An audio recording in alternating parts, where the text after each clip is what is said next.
Right now, as you listen to this, your home router is quietly having its digital doorknobs rattled by automated machines. Yeah, constantly. And they aren't trying to break in, well, not yet anyway. They are just, listening to see how your router breathes. Right. Feeling around in the dark. Exactly. Trying to figure out what operating system you're running, what doors are left ajar, and what invisible vulnerabilities might be hiding in plain sight. Welcome to another deep dive. Glad to be here. The topic today is scanning networks. We are pulling from a stack of source material centered around the official curriculum from the Certified Ethical Hacker, specifically the CEH v13 module. Which is pretty comprehensive. Yeah, alongside some historical network protocol documentation and research on automated attack tools. Our mission is to basically take you inside the mind of an attacker during that really critical reconnaissance phase. The setup phase. We want to decode the highly complex technical procedures of network scanning and, translate them into a clear understanding of how invisible digital vulnerabilities are discovered before an attack even begins. So, okay, let's unpack this. Let's do it. Because when we think about a cyber attack, we usually picture the cinematic stuff, right? Alarms blaring, frantic typing. Yeah, exactly. The breach itself. But the reality is that the actual intrusion is usually the absolute shortest part of the whole ordeal. The true art of compromising a network happens, in the shadows during the scanning phase. It really does. If our previous deep dives on footprinting were about looking up a target's address in the phone book, network scanning is actively sneaking onto the property, checking the perimeter, and, rattling the windows. And the stakes during this phase are incredibly high because the ultimate goal here isn't to steal data. Not yet, anyway. Right. The mission is purely structural discovery. An attacker needs to find live hosts, which basically means identifying which computers are actually powered on and connected to the network. Making sure someone's home. Exactly. Then they attempt to map the operating systems running on those machines. That's a process called fingerprinting. And finally, they hunt for listening ports. Which is where the real danger is. Yeah, because network security is fundamentally an asymmetric numbers game. A defender has to protect, every single entry point. But an attacker only needs to find one. Exactly, just one. The more information an attacker gathers about your operating systems, your architecture, and your open ports, the exponentially higher their chances are of finding a single specific security loophole they can exploit. So before we can really understand how an attacker breaks into a network or, how they trick a system into revealing its secrets, we first have to understand the fundamental rules of how computers are supposedly required to talk to each other. The baseline rules, yeah. We have to talk about the grammar of the internet, which is TCP communication, the transmission control protocol. TCP is really the bedrock of reliable digital communication. It's a connection-oriented protocol. Meaning it has to establish a connection first. Yeah, right. It prioritizes establishing a verified, stable connection before any actual data, whether that's a web page, an email, or a video stream, is transferred between applications. Because early on, it was just chaos, right? Oh, complete chaos. In the early days of networking, data packets were just thrown out into the void, and they often arrived out of order or got lost entirely. Yikes. Yeah, TCP was designed to fix that chaos. And it does this through a very specific mechanism called the three-way handshake. I love the concept of the three-way handshake because it makes perfect sense. If you think about making an old-school telephone call, but with a very robotic twist. That's a great way to picture it. Right. Like imagine calling a friend. You pick up the receiver, hear the dial tone, and dial the number. Your phone sends a signal to your friend's phone to start ringing. Right. That initial outgoing signal, that ring, is the SYN packet. SYN standing for synchronized. Yeah. System A sends a SYN packet to System B. But it's not just a hello. It's called synchronized because it's actively synchronizing sequence numbers. Sequence numbers. Yeah, so if I'm going to send you a large file, say a high-res photograph, that file gets chopped up into thousands of tiny packets. Oh, right. They don't just send the whole thing at once. Exactly. Yeah. And they might take totally different routes across the globe to reach you. The SYN packet establishes the starting sequence number, so your computer knows exactly how to reassemble all those tiny pieces in the correct order once they arrive. Okay, that makes sense. So your friend's phone rings, they pick it up, and they say hello. Right. That hello is doing two things simultaneously. It's acknowledging that your call went through, and it's synchronizing their end of the conversation with yours.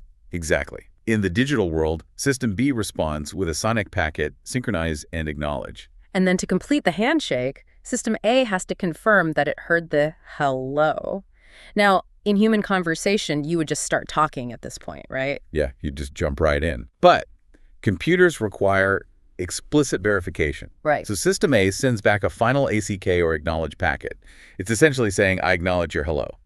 SYN SYNAC ACK. And boom, we're Yeah, connected. exactly.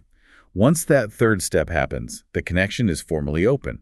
The operating systems allocate memory for the connection, and data can finally flow. And when the conversation is over, there's a polite way to hang up, too. Very polite. It's a 4-step termination process.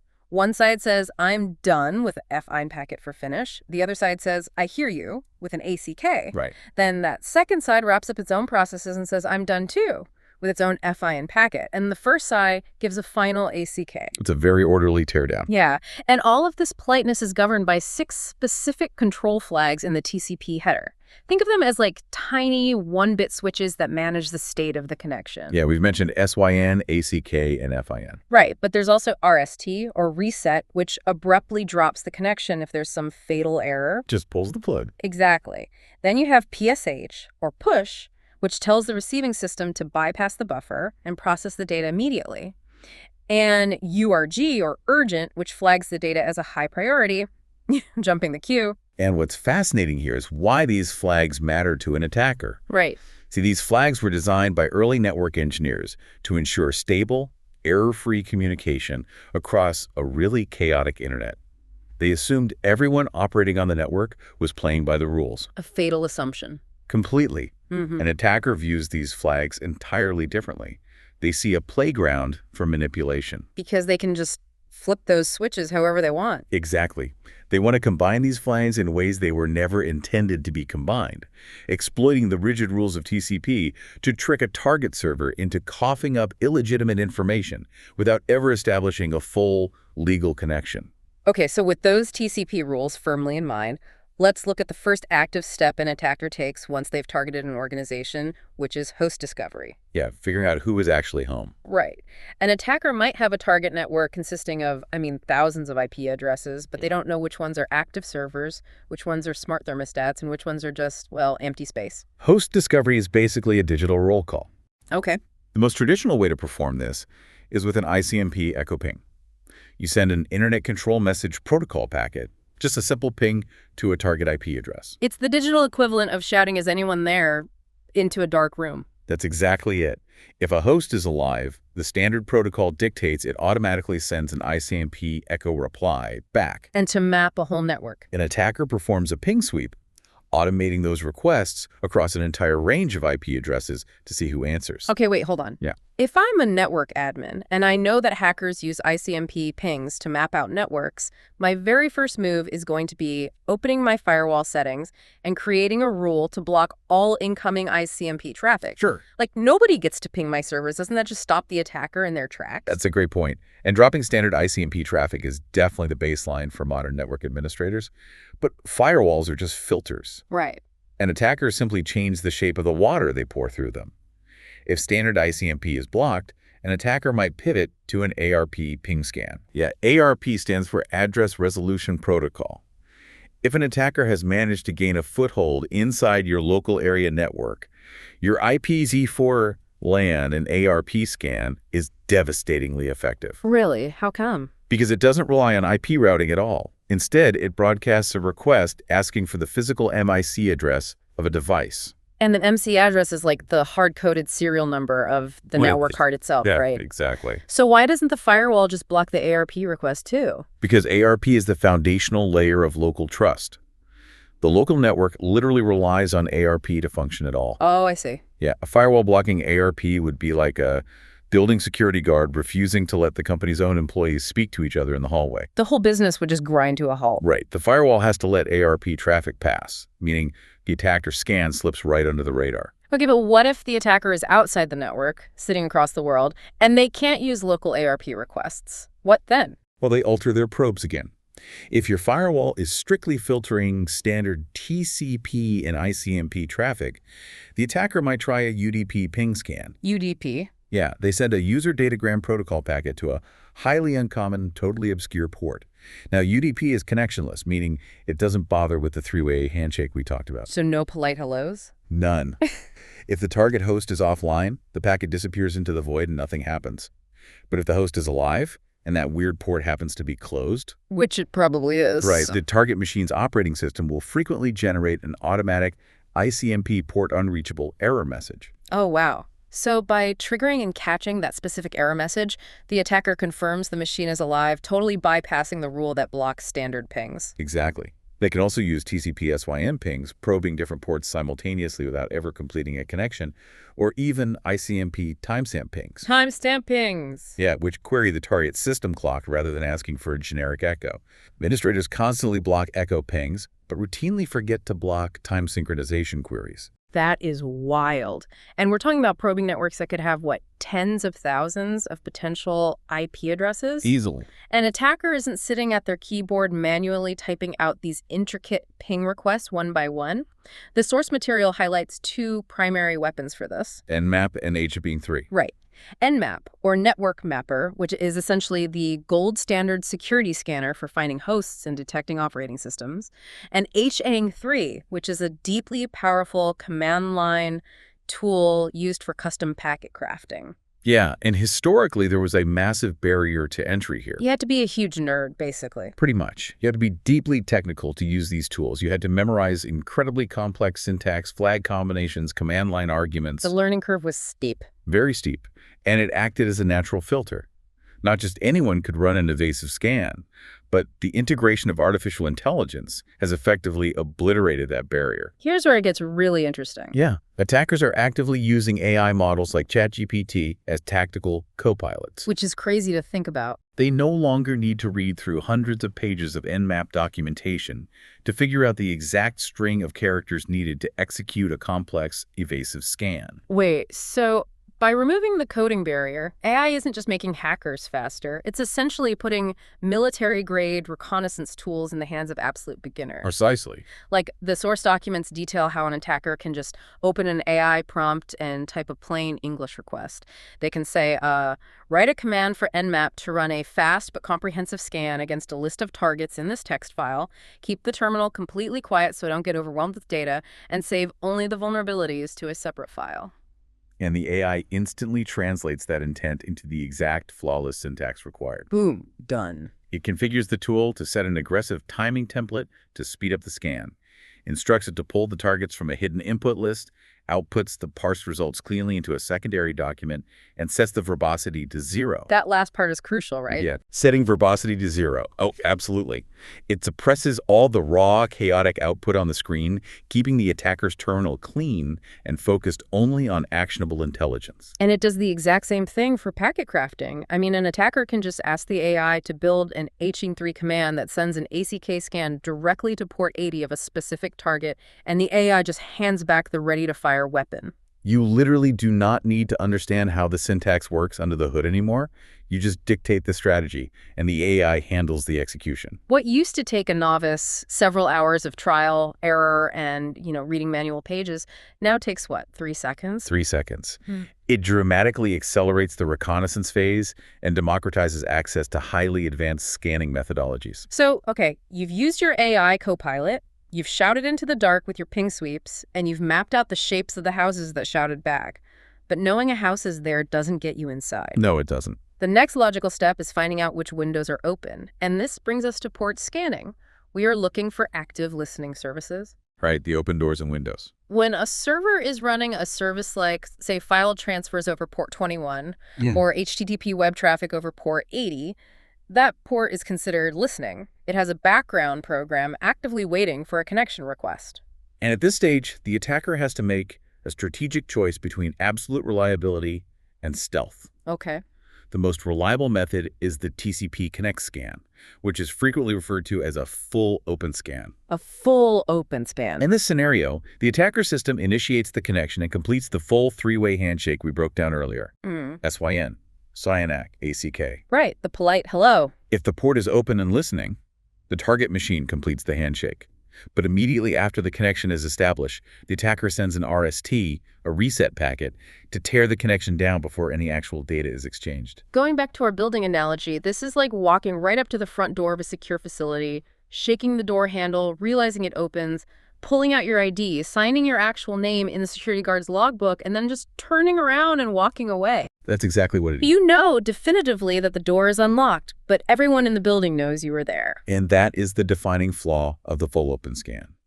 It is incredibly noisy. Because you signed the logbook. Right.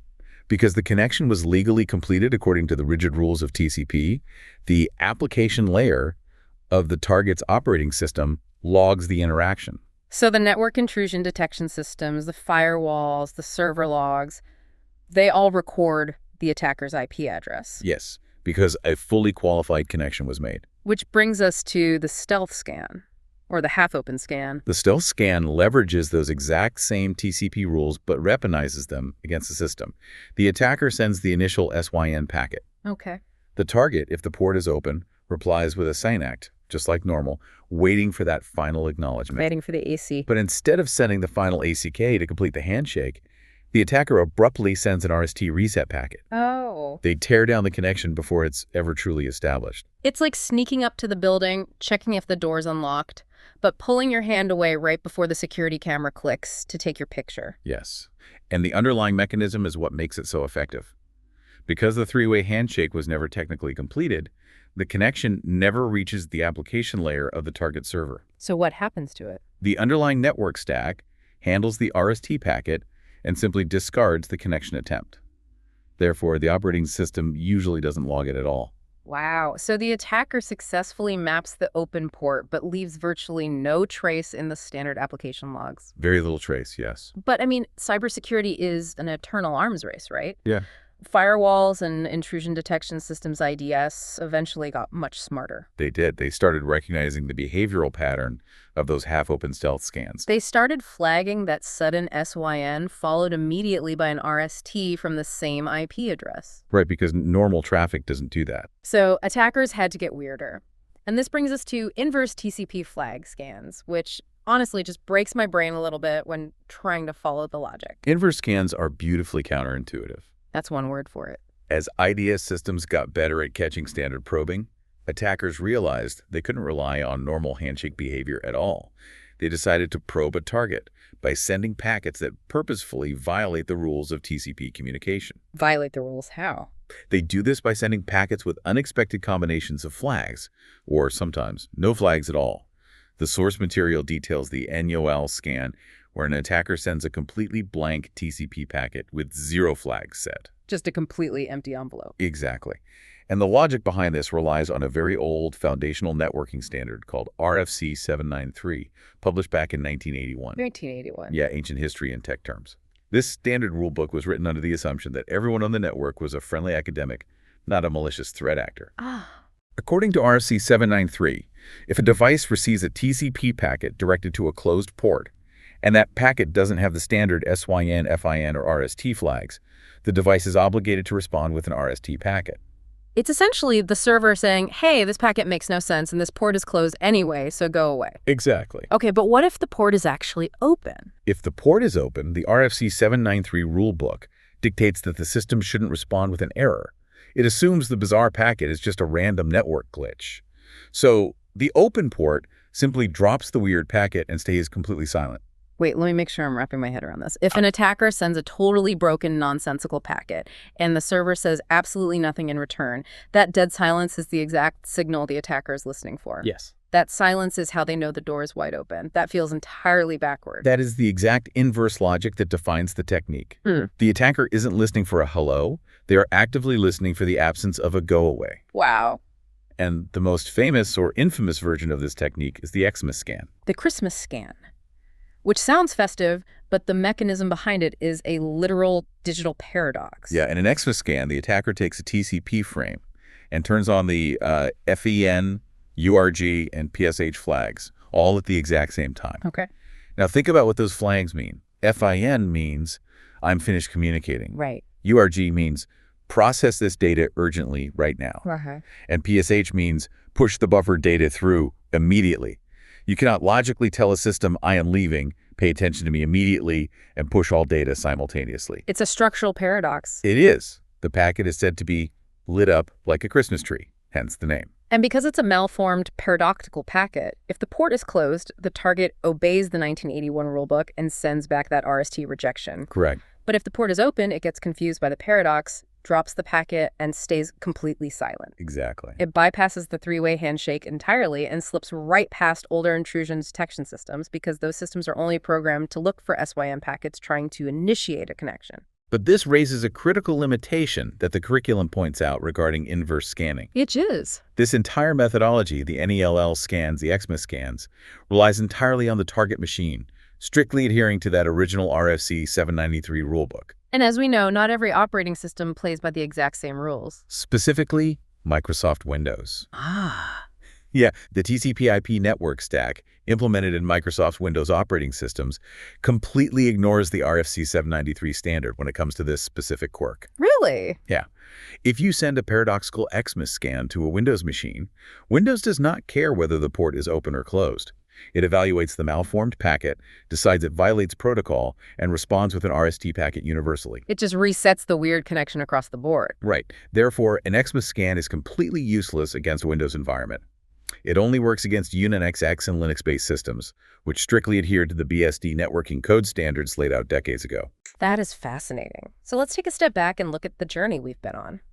We started today by learning how computers were originally designed to politely shake hands and establish reliable connections, built on a foundation of trust. Yep, the three-way handshake. We watched as that trust was weaponized, with attackers utilizing AI to instantly draft complex, invisible commands to sweep entire neighborhoods of IP addresses. Very quickly, too. We saw how they manipulate the very flags meant to ensure stability, using them instead to quietly rattle the digital doorknobs of our servers and bypass application logs. The stealth scans. And we ended up with attackers throwing intentionally broken paradoxical Christmas packets at UNX servers just to listen to the silence of an open port.